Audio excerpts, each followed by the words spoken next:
ஓலைச்சுவடியிலேருந்து உங்கள் ரேவதி தண்டபாணி பேசுகிறேன். நீங்கள் தடவையாக என்னுடைய வீடியோ பார்க்குறீங்கன்னா சப்ஸ்கிரைப் பண்ணுங்க. அப்போ தான் நான் போடுற வீடியோஸ் உங்களுக்கு உடனே கிடைக்கும். அன்பார்ந்த மீன ராசி, மீன லக்ன, பூரட்டாதி 4ஆம் பாதம், உத்திரட்டாதி ரேவதி நட்சத்திர நேயர்களே, உங்களுக்கான ஜூன் 2024 மாத ராசி பலன்கள். உங்கள் ராசிநாதனும் 10 குடையனுமான குரு திருதிய பிரகஸ்பதியாக 3ஆம் இடமான ரிஷபத்தில் இருக்கிறார். இதனால் ஏதோ ஒரு நிலையில்லா தன்மை மனதில் இருக்கும்.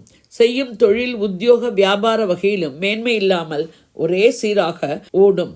குரு பார்வை 7ஆம் இடமான கன்னி, 9ஆம் இடமான விருச்சிகம், 11ஆம் இடமான மகரத்தில் விழுகிறது.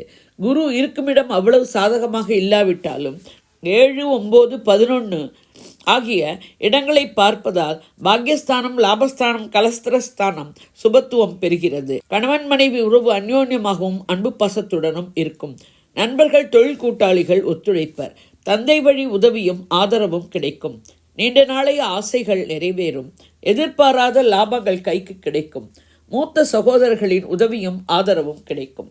2, 9 கூடிய செவ்வாய் 2ஆம் இடமான மேஷத்தில் ஆட்சியாகி சஞ்சரிக்கிறார். உங்களுக்கு இந்த மாதம் இருக்கக்கூடிய ஒரே ஒரு கிரக சப்போர்ட் செவ்வாய். எனவே பணவரவு அபரிமிதமாக இருக்கும். குடும்பத்தில் சுமூகமான சூழ்நிலை நிலவும். குடும்ப உறுப்பினர்கள் ஒத்துழைப்பர். தந்தையின் ஆரோக்கியமும் மேம்படும். 3, 8 கூடிய சுக்கிரன் ஜூன் 12 வரை 3ஆம் இடமான ரிஷபத்திலும் பிறகு 4ஆம் இடமான மிதுனத்திலும் சஞ்சரிக்கிறார். உங்கள் முயற்சிகள் யாவும் வெற்றியடையும். தைரியம், வீரியம் மேலோங்கும். இளைய சகோதரர்கள் ஒத்துழைப்பர். வம்பு வழக்குகள், சண்டை சச்சரவுகளில் இருந்து விலகி இருக்கவும். பெண்களின் தேவைகள் பூர்த்தியாக கடினமாக முயற்சி செய்ய வேண்டும். பெண்கள் வீட்டிலும் அலுவலகத்திலும் மேன்மையடைய அவர்கள் உழைப்பு ஒன்றே கை கொடுக்கும். கலைத்துறையினருக்கு நன்மை தீமை கலந்த மாதம். திருமண முயற்சிக்காக அவசர முடிவெடுப்பது இந்த நேரத்தில் சரிவராது. பொறுத்திருந்து குருபலம் உள்ள வரன் கிடைத்தால் ஏற்பாடு செய்யலாம். காதல் வாழ்க்கையும் சுமூகமாக இருக்க வாய்ப்பில்லை. 4, 7 கூடிய புதன் ஜூன் 15 வரை 3ஆம் இடமான ரிஷபத்திலும் பிறகு 4ஆம் இடமான மிதுனத்திலும் ஆட்சியாகிறார். மாணவர்கள், பெற்றோர்கள், பெரியோர்கள், ஆசிரியர்கள், ஃப்ரெண்ட்ஸ் என ஒவ்வொருவரும் ஒன்று சொல்கிறார்களே என்று குழம்பி போய் திண்டாடுவர். சுயமாக சிந்தனை செய்து எல்லோரும் சொன்னதையும் அனுசரித்து முடிவெடுத்து படிக்க நன்மை. சுக சௌகரியங்களுக்கு குறைவிருக்காது. வீடு, மனை, வாகன சுகங்கள் அமையும். தாயின் உடல்நிலையில் குறிப்பிட்ட முன்னேற்றம் இருக்கும். கணவன் மனைவி உறவு அந்யோன்யமாகவும் அன்பு பாசத்துடனும் இருக்கும். நண்பர்கள், தொழில் கூட்டாளிகள் ஒத்து வருவர். புதிய முதலீடுகளை தவிர்ப்பது நன்மை. 5 கூடிய சந்திரன் உங்கள் ராசியில் இருக்க மாதம் பிறக்கிறது.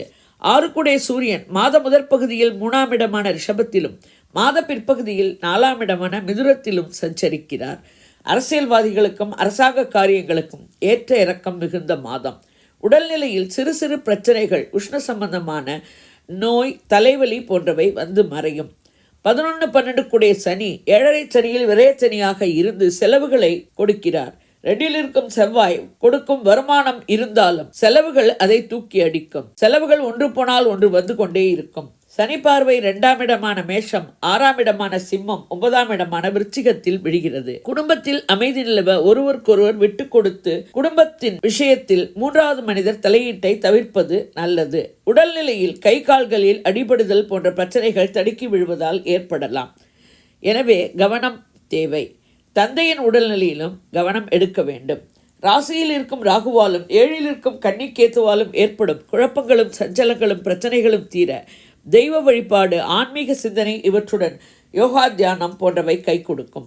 விரயச்சனி பாதிப்பில் இருந்து கை கொடுக்க 2இல் இருக்கும் செவ்வாய் உதவுவார். மற்றபடி கிரகங்கள் நன்மை தீமை கலந்த பலனை தரும் நிலையிலேயே இந்த மாதம் உள்ளது. விநாயகர், முருகன், துர்க்கை, தட்சிணாமூர்த்தி வழிபாடு இந்த மாதம் உங்களுக்கு நன்மையை கொடுக்கும். சந்திராஷ்டம தினங்கள் ஜூன் 17, 18. சந்திராஷ்டம தினங்களில் உஷாராக இருக்கவும், பயணங்கள், புதிய முயற்சிகளை தவிர்க்கவும், வண்டி வாகனங்கள் ஓட்டும் போது கவனமாக இருக்கவும், வம்பு வழக்குகளை தவிர்க்கவும். இது ஒரு பொது பலன். வாக்கிய பஞ்சாங்கப்படி சொல்லப்பட்டுள்ளது. உங்கள் பிறந்த ஜாதகம், தசை, நடப்பு, புக்திப்படி பலன்கள் வேறுபடலாம். நீங்கள் இதே லக்னமானால் இந்த ராசிக்கான பலனையே எடுத்துக்கொள்ளலாம். வேறு லக்னமானால் உங்கள் லக்னம் விழும் ராசியின் பலனை எடுத்து ஒப்பிட்டு கொள்ளவும். நான் கொடுத்த இந்த வீடியோ உங்களுக்கு பிடிச்சிருக்கும்னு நினைக்கிறேன். பிடிச்சிருந்ததுன்னா லைக் பண்ணுங்க, ஷேர் பண்ணுங்க, கமெண்ட் பண்ணுங்க. நன்றி, வணக்கம்.